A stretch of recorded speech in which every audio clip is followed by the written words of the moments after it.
기도하겠습니다. 어린애와 같이 되지 아니하면 천국에 들어가지 못한다 하신 예수님, 오늘은 어린이 주일입니다. 천국은 어린아이들의 것이라는 제목으로 영과 진리로 하나님께 예배드릴 때 하나님 홀로 영광 받으시고 저희에게는 한없는 은혜와 기쁨의 시간이 되게 하옵소서. 믿사옵고 어린이를 사랑하신 예수님의 이름으로 기도합니다. 아멘. 사랑하는 성도 여러분, 반갑습니다. 오늘은 참으로 기쁜 날이지요. 어린이 주일입니다. 지난주는 승천하신 예수님이라는 제목으로 승천하신 주님께서는 하늘로 승천하셨으며 우리의 연약함을 동정하시며 하나님 우편에서 삼위일체 하나님과 함께 우리를 위해 일하심으로 우리는 믿음을 굳게 잡고 은혜의 보좌 앞에 담대히 나가자고 다짐을 했으며, 특히 승천하실 때 그 감람산에서 11 제자들에게 보이시고 스데반과 사울과 요한에게 보이셨던 주님을 우리도 성령의 역사 가운데 전도하는 교회로 부지런히 복음을 증거하며 살다가 저 거룩한 성, 그 하늘나라 새 예루살렘의 주인공이 다 되자라고 하였습니다. 자, 그러면은 오늘은 마태복음 18장 1절에서 14절에 있는 말씀 본문 삼아서 천국은 어린아이들의 것이라는 제목으로 말씀을 전하려고 합니다. 제목을 한번 따라합시다. 천국은 어린아이들의 것. 예, 고맙습니다. 오늘은 어린이 주일로서 먼저 어린이 주일이 만들어진 제정 과정을 잠깐 살펴보겠습니다.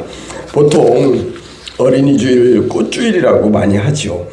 어린이 주일은 미국의 유니버셜리스트 그 제1교회의 레오날드 목사가 지금부터 약 167년 전인 1856년 어린이들을 그리스도인으로 훈련시키고 또 어른들에게는 어린이에 대한 새로운 인식을 부각시키기 위해서 6월 둘째 주를 자신이 사역하는 교회에서 어린이 주일로 정하고 주일 행사를 거행을 하였습니다.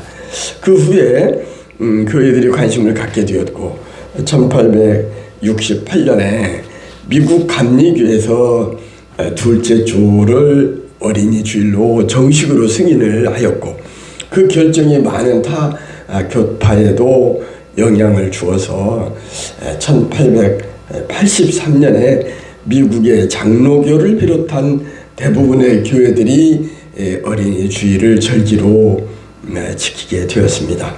그러면 우리나라에서는 1919년 3.1운동이 있었죠. 그때 소파 방정환 선생님을 중심으로 1923년 5월 1일 소파 방정환 선생이 만든 어린이 운동단체인 색동이라는 게 있었어요. 그 색동이를 중심으로 해서 방정환 선생님하고 8명이 어린이날을 공포하고 비로소 어린이날 행사를 시작하게 되었습니다. 그 후에 1927년부터 5월 첫째 주 일요일로 바꿔 행사하다가 1939년에 또 일본 놈들이 문제요. 일제 억압으로 중단이 되었다가 다시 1946년 5월 5일을 어린이날로 정하게 되었습니다. 그래서 1957년 대한민국 어린이 헌장을 선포하고 1970년 총무처, 지금 행자부라고 하죠. 행정자치부라고 하는 그곳에 관공서의 공휴일에 관한 규정이 있거든요. 그 규정에서 법정 공휴일로 정해져서 오늘에 이르고 있습니다. 이번 어린이 주일이 5월 4일 오늘 주일이고, 또 5일은 어린이날인데 어린이날과 어린이날이에요. 그리고 석탄일과 겹쳐서 5월 6일 날 평일이지만 대체 공휴일로 토요일부터 수요일 날까지 계속 4일간 황금 연휴가 됩니다. 오늘 제목 삼은 천국은 어린아이들의 것이다 라고 정한 것처럼 먼저 천국은 어떠한 곳인가 먼저 알아보고 이러한 천국에 들어갈 수 있는 사람은 도대체 누가 갈 수 있냐 이걸 살펴보면서 우리도 천국행 열차의 승차권을 마련하는 우리 모두가 되어서 한나라의 주인공이 다 되시기를 바랍니다. 첫째, 천국은 어떠한 곳입니까? 며칠 전에도 제가 어느 집에 신방을 가니까 저한테 묻더만요. 천국 갔다 왔냐고 그렇게 물으면서 천국을 인정을 안 하려고 하는 사람들이 많죠. 오늘 본문 1절에 보면 그때에 제자들이 예수께 나와 이르되 천국에서는 누가 큽니까? 이렇게 물어요. 이때 예수님께서는 한 어린아이를 불러다가 얘야 하면서 그들 가운데 세우시고 말하죠. 진실로 너희에게 이르노니 너희가 돌이켜 어린아이들과 같이 되지 아니하면 어린애처럼 되지 아니하면 늙은이처럼 어른 행사하면은 결단코 천국에 들어가지 못한다 라고 이렇게 엄히 천국은 어린이들의 것이라고 단정을 짓습니다. 그러면 천국은 어떤 곳일까요? 천국은 구원받은 자들이 가는 곳입니다. 천국은 삼일차의 성부, 성자, 성령께서 계신 곳입니다. 천국은 새 하늘과 새 땅으로 천사들이 있는 곳이에요. 천국은 깨끗한 곳으로 거룩하고 죄가 없는 사람들이 모이는 곳입니다.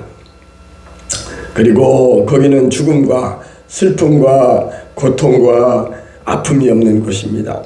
또 생명수 샘과 강이 흘러 목마름이 없는 곳이기도 하지요. 생명나무에 12가지 열매가 열리며 해와 달이 필요 없고 밤이 없는 환한 빛의 세계입니다. 거룩한 성물이 있으나 다치지 않는 그곳은 저주가 없는 곳입니다. 천국의 성은 윤곽이 표곡이며 그 성은 정금과 각종 보석으로 만들어져 매우 아름답습니다. 성곽에는 12문과 12기초석이 있고요. 그 12문에는 12천사가 있으며 그 성은 정금인데 맑은 유리 같다고 합니다. 제가 며칠 전 창기동 그 지하철 있는 바로 옆에 금은방에 잠깐 들려서 그 그만돈 얼마냐라고 물었더니 67만 원이라고 하더라고요. 깜짝 놀랐어요. 제가 어린 시절 뭐 직원들 돌잔치 한다고 하면 그만돈에 5만 원 또 반돈 하면 2만 5천 원 했던 기억이 나는데 이렇게 비싼 정금과 보석으로 가득하다는 것입니다. 하늘나라는 천국은. 그리고 성문은 12진주문이며 각 문마다 진주로 되어 있고 성 안의 길은 맑은 유리 같은 정금으로 참으로 아름다운 것입니다. 여러분도 천국을 상상하며 천국에 들어가는 주인공들이 다 되고 싶죠? 자, 그러면 천국은 누가 갈 수 있을까요? 오늘 본문 4절에서 답합니다. 그러므로 누구든지 어린아이와 같이 자기를 낮추는 사람이 천국에서 큰 자니라 라고 하나님 앞에 우쭐대거나 잘난 체하며 자기를 높이는 교만한 자가 아니라 어린아이와 같이 자기를 낮추는 자가 천국에서 큰 자가 될 수 있다고 합니다. 하나님은 겸손한 자를 들어 사용하십니다. 교만한 자를 물리치시고 겸손한 자를 존귀히 여기며 그런 사람에게 은혜를 주시고 자기를 낮추는 사람을 높이십니다. 우리 주님께서도 이 땅에 오신 목적이 섬김을 받는 것이 아니라 섬기려 한다고 마태복음 20장 28절에서 말합니다. 인자가 온 것은 우리 예수님이 오신 것은 섬김을 받으려 함이 아니라 도리어 섬기려 하고 자기 목숨을 많은 사람의 대속물로 주려 함이야 라고 섬김의 모범을 보이신 주님을 우리도 본받아 겸손한 마음으로 섬김의 도를 다하는 저와 여러분 되시기를 바랍니다. 빌립보서 2장 5절에서는 예수님의 마음을 본받으라고 하죠. 너희는 이 마음을 품으라. 곧 그리스도 예수의 마음이니 예수의 마음을 품으라는 것이에요. 우리는 예수님을 닮아갑시다. 아멘이죠. 또 천국에 들어가는 길은 범죄하게 하는 것들을 일체 끊어야 합니다. 오늘 본문 8절과 9절에서는 내 손이나 내 발이 너를 범죄하게 하면 찍어내버리라. 장애인으로 다리를 절더라도 영생에 들어가는 것이 멀쩡한 두 손과 두 발을 가지고 영원한 불에 던지는 것보다 낫다라고 하면서 또 내 눈이 범죄하면 마찬가지로 빼어버리라. 한 눈으로 영생에 들어가는 것이 애꾸눈으로 하늘나라 가는 것이 두 눈을 갖고 멀쩡한 두 눈을 갖고 지옥불에 들어가는 것보다 던져지는 것보다 낫다고 죄짓지 말라고 엄중히 경고하십니다. 한마디로 죄의 원인과 요인들을 제거해야 하는데 아픔과 고통이 있더라도 죄 가운데 빠지지 말라고 교훈하십니다. 천국에 들어가는 길이라는 그 복음성가 여러분도 잘 알죠. 주일학교를 다닌 사람은 알 것입니다. 제가 한번 불러보겠습니다. 아는 사람 따라해도 좋아요. 천국에 들어가는 길은 예수님 뿐이지요. 황금집으로 가는 길도 예수님 뿐이지요. 다른 길은 없어요. 아멘. 천국에 들어가는 길은 예수님 뿐이지요. 라는 가스펠송입니다. 천국에 들어가는 길은 예수님 뿐이지요. 황금집으로 가는 길도 예수님 뿐이지요. 다른 길은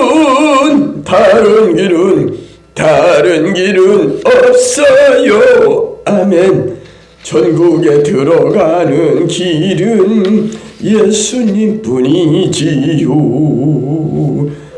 아멘이죠. 그렇습니다. 천국에 들어가는 길은 예수님밖에 없습니다. 이 곡을 사무엘서제가 오카리나로 불렀더니 이 곡이 좋더라고요. 여러분 오카리나 한번 불러볼게요. 네.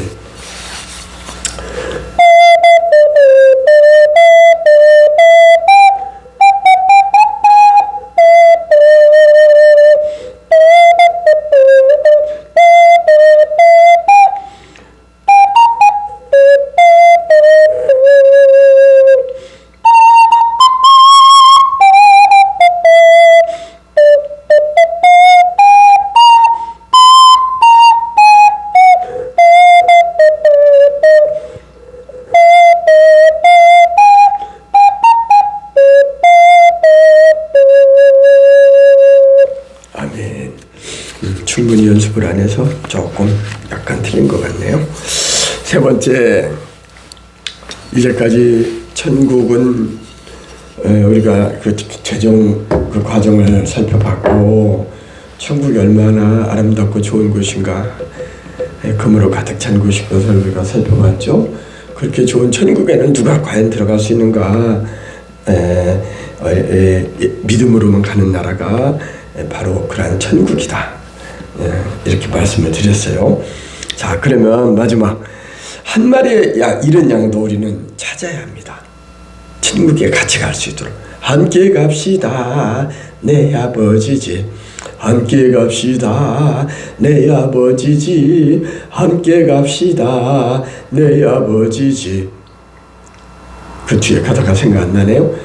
따따띠다 딴딴딴 그렇게 되는데, 오늘 본문의 말씀을 통해 우리가 교훈 삼아야 할 말씀은 이 작은 자 중에 하나라도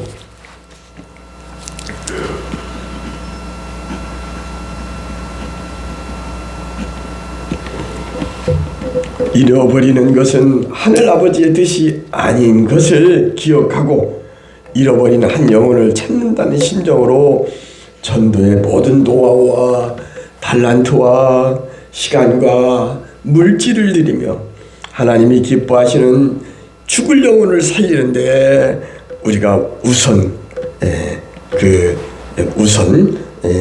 해야 되겠습니다. 지난 제가 4월 26일 날 토요일 날 제가 섬기던 기포영광교회 두 전도사님, 손용관 전도사님과 김석 전도사님이 목사 임직을 받았는데, 그래갖고 지난 수요일 날 저녁에 손용관 그 목사님이 설교를 하더군요. 임직을 받아 용인에 있는 주의 뜻 성암교회를 제가 축하하기 위해서 다녀왔어요. 근데 그 설교하시는 이제 말씀 전하시는 목사님께서 제목이 찾아내기까지라는 제목으로 말씀을 선포하시는데 제 마음을 울리는 게 있었어요. 뭐냐? 한 마리의 이런 양을 찾는다는 심정으로 목회들을 하시오 그러더라고요. 야, 저한테 와닿는 말이었어요. 내가 목회하다가 마치는 그날까지 주의 길을 갈 때 비바람이 몰아치고 눈보라가 친다 할지라도 한 영혼을 살리는 일에 주력하며 낙심하지 말고 나도 그 말씀대로 잃어버린 한 마리 양을 찾는데 힘써야겠다 하는 그런 생각을 했습니다. 오늘 본문 12절에서 14절의 말씀을 읽고 이제 말씀을 마치려고 합니다. 너희 생각에는 어떠하냐? 만일 어떤 사람이 양 100마리가 있는데 그 중에 하나가 길을 잃었으면 그 99마리를 산에 두고 가서 길 잃은 양을 찾지 않겠냐? 진실로 너희에게 이르노니 만일 찾으면 길을 잃지 아니한 99마리보다 이것을 더 기뻐하리라. 99마리 멀쩡한 양보다 잃어버렸던 양을 찾을 때 더 기뻐한다는 말이에요. 이와 같이 이 작은 자 중에 하나라도 잃는 것은 하늘에 계신 너희 아버지의 뜻이 아니니라. 아멘이죠. 이제 말씀 정리합니다. 천국은 어린아이들이 들어갈 수 있는 그러한 그곳으로 천국의 큰 사람은, 천국은 하나님과 구원받은 백성이 거하는 것입니다. 그리고 천국은 어린아이와 같이 자기를 낮추는 자들이 천국에 갈 수가 있어요. 그리고 우리는 한 마리의 잃은 양을 찾는다는 심정으로 우리 하나님이 99마리를 보다 잃어버렸던 한 마리 양을 찾아 기뻐했던 것처럼, 그게 바로 하나님의 뜻인 것을 우리는 염두에 두고 우리는 잃어버린 한 마리 양을 찾기 위하여 전도하는데 우리의 모든 진력을 쏟아야겠습니다. 어린이 주일을 맞아 천국은 어린아이들과 같이 자기를 낮추며 범죄하지 않고 말고 하나님이 기뻐하시는 전도하는 일에 열심을 내며 살다가 저 거룩한 성 새 예루살렘 구원받은 백성과 천군 천사와 함께 황금과 정금과 수정으로 가득 찬 아름다운 그곳, 질병과 고통과 아픔이 없는 그곳, 하늘나라에서 주인공들이 다 되기를 간절히